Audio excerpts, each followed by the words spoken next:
नमस्कार साथियों, जय हिंद। महिंद्रा क्लासेस के अंदर आपका स्वागत है। हमने राजस्थान का भूगोल पढ़ा और भूगोल के अंदर हमने राजस्थान का परिचय पढ़ा।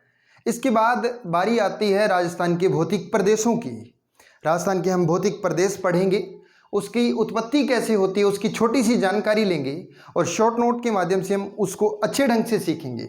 चलिए करते हैं स्टार्ट। राजस्थान के भौतिक प्रदेश पढ़े उससे पहले एक नज़र सिर्फ 2 मिनट के लिए हम किसी अन्य भौतिक चीज़ पर मारेंगे।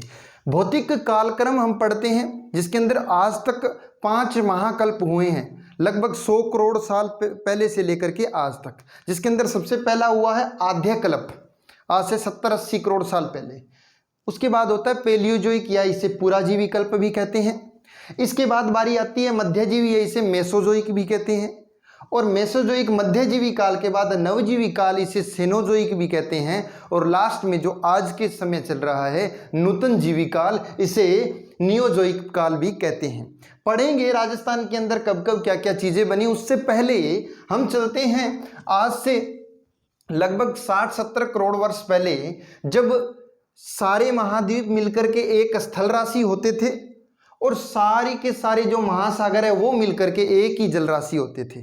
पहले ये जो महाद्वीप बटे ये हमेशा से ऐसे नहीं थे, ये इकट्ठे थे, एक स्थल राशि थी और जितने भी चारों महासागर है ये जल राशि इकट्ठी थी।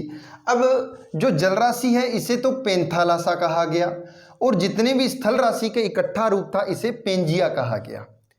जल राशि को पेंथालासा और स्थल राशि को पेंजिया कहा। अब कार्बोनिफेरस एक युग आएगा, कार्बोनिफेरस, जो कि पुराजीवी कल्प में आएगा। आज से 50 करोड़ 60 करोड़ वर्ष पहले की बात है। तब ये जो स्थल भाग था यानी जो पेंजिया था ये टूटने लगा। इसके टूटने के भी कारण है, उसको स्पेसिफिक ज्योग्राफिकल सब्जेक्ट के अंदर पढ़ा जाता है, जहां तक हमें एक बार नहीं जाना, पढ़ेंगे कभी। पेंजिया टूटता है कार्बोनिफेरस काल के अंदर और इसके 2 भाग हो जाते हैं, एक उत्तरी भाग और एक दूसरा नीचे का दक्षिणी भाग, और बीच में आ जाता है एक पानी का विशेष भाग। जो उत्तरी भाग था पेंजिया का उसे अंगारा लैंड कहा गया, अंगारा लैंड। और जो दक्षिणी भाग था इसे गोंडवाना लैंड कहा गया। क्या कहा गया? गोंडवाना लैंड कहा गया। और जो बीच में जल भाग बच गया था, इस बीच वाले जल भाग को कहा गया था टेथिस सागर। टेथिस सागर। इस जानकारी के लिए बताऊं थोड़ा सा, अंगारा लैंड के अंदर यूरोप और एशिया आ गया था, उत्तरी अमेरिका आ गया था, ग्रीनलैंड का क्षेत्र आ गया था। अगर बात करूं मैं गोंडवाना लैंड की, इसके अंदर इंडो ऑस्ट्रेलियन प्लेट आ गई थी, यानी भारत प्रायद्वीपीय भारत का क्षेत्र आ गया था, नीचे दक्षिण में ऑस्ट्रेलिया का क्षेत्र आ गया था। साथ ही इसके अंदर गोंडवाना लैंड में अफ्रीका महाद्वीप आ गया था। इसके साथ साथ इसके अंदर दक्षिणी अमेरिका गोंडवाना लैंड में आ गया था, जबकि उत्तरी अमेरिका किसके अंदर अंगारा लैंड के क्षेत्र में आ गया था। हम चलते हैं उसके बाद। ये टूटता गया, बिखरता गया और इसके 7 महाद्वीप बन गए। बीच में फंसी हुई जो जल राशि थी वो 4 महासागरों में बंट गए। हमें एक बार के लिए मानना है कि ये यूरोप और एशिया का भाग था, यानी इसे यूरेशियन प्लेट कहा गया। और हम बात करते हैं नीचे इंडो ऑस्ट्रेलिया, यानी भारत और ऑस्ट्रेलिया की बात करें तो ये थी इंडो ऑस्ट्रेलिया प्लेट। अब क्या होता है, ये तो उत्तर की ओर खिसकती है और ये नीचे की ओर, और ये आपस में टकराते हैं। और बीच में क्या थी? जल राशि क्या थी? टेथिस सागर था। ये जो हमने टेथिस सागर पढ़ा, इनका टकराव होता है। और जब भी किसी प्लेट का टकराव होता है तो ये कंडीशन बनती है, एक ऊंचा उठा भाग और दूसरा खड्डा। एक तो ऊंचा भाग और दूसरा गर्त बनता है। ऊंचा भाग बना हिमालय पर्वत और नीचा भाग एक खाई बन गया, एक नीचा क्षेत्र बन गया, जिसके अंदर हिमालय से निकली नदियों ने भर भर के इसे बाद में मैदान बना दिया। क्या बना दिया? मैदान बना दिया। देखते हैं एक बार के लिए, आइए। यहाँ ऊपर से यूरेशियन प्लेट थी और नीचे से इंडो ऑस्ट्रेलियन प्लेट थी। दोनों का क्या होता है? दोनों का होता है टकराव। टकराव होने से यहाँ तो बीच में बनता है हिमालय का प्रदेश, यहाँ बन जाती है अरावली प्रदेश, अरावली के पास बन जाता है पठारी, थोड़ा पर्वतों से नीचा प्रदेश पठारी प्रदेश बन गया, और बीच में ये नीला जो क्षेत्र है ये बन गया गर्त। जिसके अंदर नदियों ने बहा बहा के अपना मलबा उसके अंदर ढाल ढाल के इसे एक आज के समय का उत्तर भारत का मैदान बना दिया, जिसके अंदर पश्चिमी राजस्थान भी आ जाता है, हमारा पूर्वी राजस्थान भी आ जाता है, पंजाब हरियाणा भी आ जाता है, उसके अंदर बिहार भी आ जाता है, दक्षिणी उत्तरी, और उसके अंदर पूर्वी जो उत्तर प्रदेश भी आ जाता है, ये सारे पश्चिम बंगाल का क्षेत्र भी आ जाता है, और इससे बनता है पठारी क्षेत्र। अब इसके बाद राजस्थान के 4 क्या बनेंगे, भौतिक पार्ट बनेंगे। राजस्थान के क्या बनते हैं, 4 भौतिक पार्ट बनते हैं। एक बार के लिए नक्शे में चलते हैं।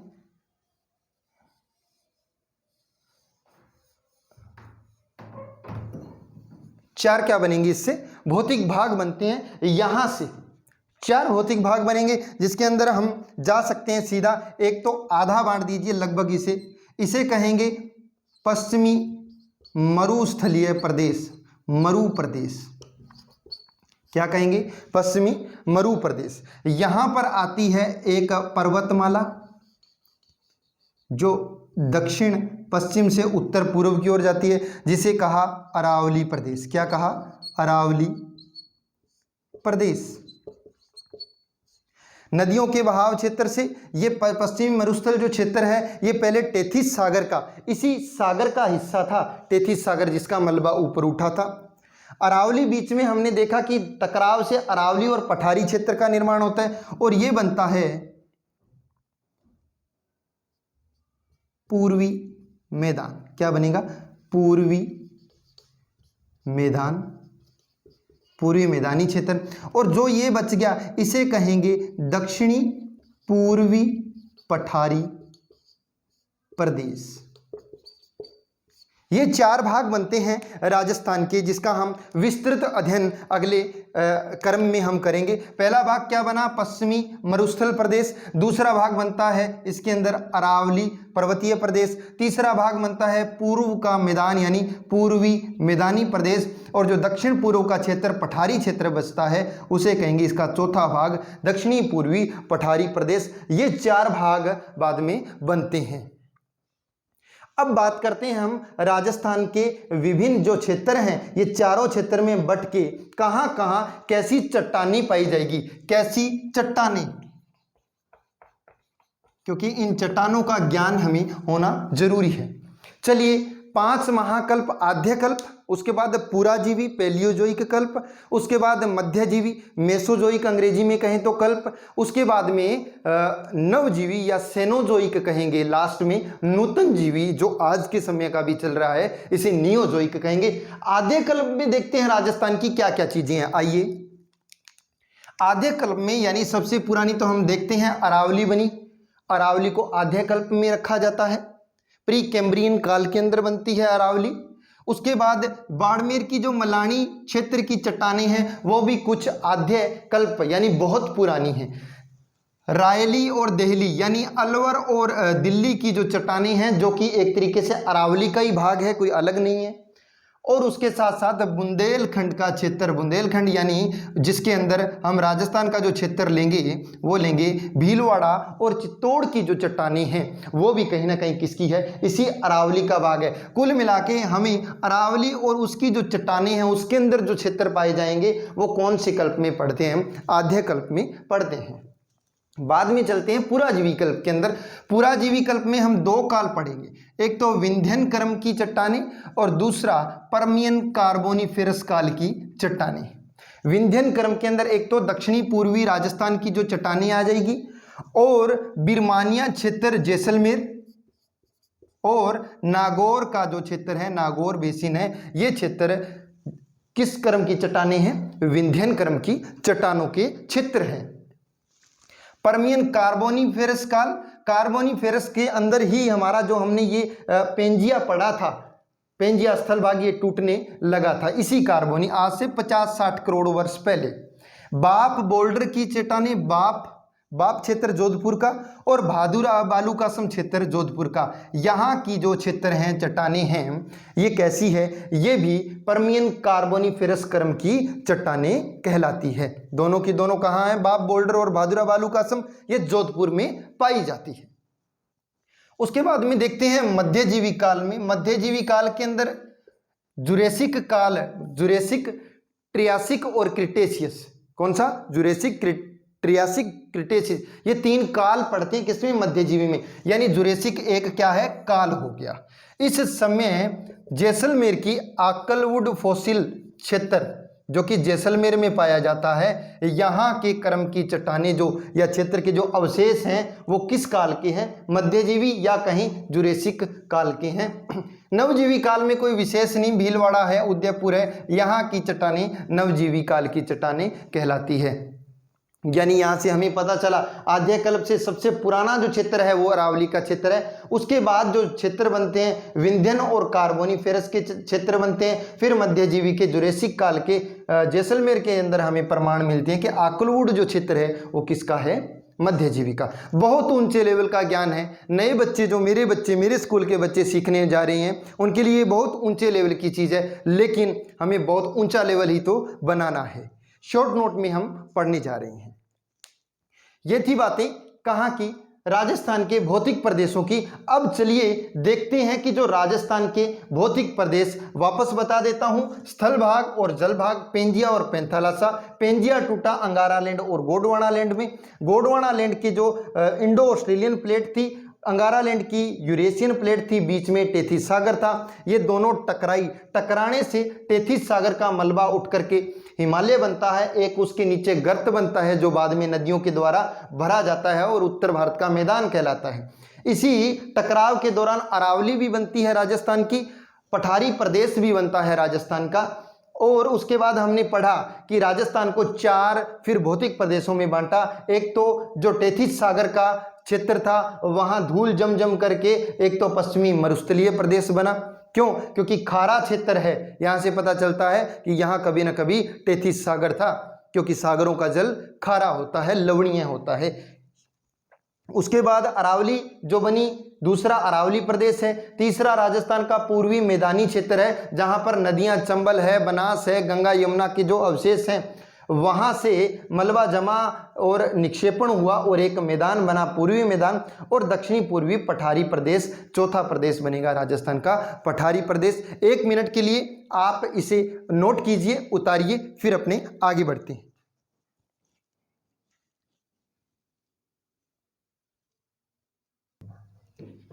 जी हाँ, इसके बाद हमने यहाँ पर देखा कि 4 मुख्य प्रदेश बनते हैं, जिसके अंदर नंबर 1 पश्चिमी मरुस्थल प्रदेश, भौतिक विभाजन इसके बारे में हम पढ़ेंगे। 2 नंबर पर हमने पढ़ी कि जो अरावली प्रदेश पढ़ा हमने, अरावली प्रदेश, अरावली प्रदेश। 3 नंबर पर हमने नदियों के निक्षेपण से बना जो क्षेत्र हमने पढ़ा कि 3 नंबर पे इसे कहेंगे पूर्वी मैदानी प्रदेश। क्या कहेंगे? पूर्वी मैदानी प्रदेश। और 4 नंबर पर हमने पढ़ा दक्षिणी पूर्वी पठारी प्रदेश, ये पढ़ा हमने। इसका विस्तृत अध्ययन करेंगे। उससे पहले सामान्य जानकारी के लिए, यहाँ ये सबसे बड़ा क्षेत्र है। यहाँ जो जनसंख्या है, जनसंख्या तो पाई जाएगी 40%, क्षेत्रफल पाया जाएगा कुल राजस्थान का 61%। यहां पर एकमात्र ऐसा प्रदेश है जहां जनसंख्या क्षेत्र की तुलना में कम है, बाकी सब जगह जनसंख्या ज्यादा और क्षेत्रफल कम होता चला जाएगा।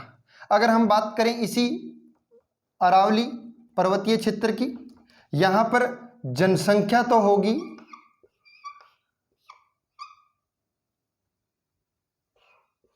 10% और जो क्षेत्रफल है इसने घेर रखा वो है 9%।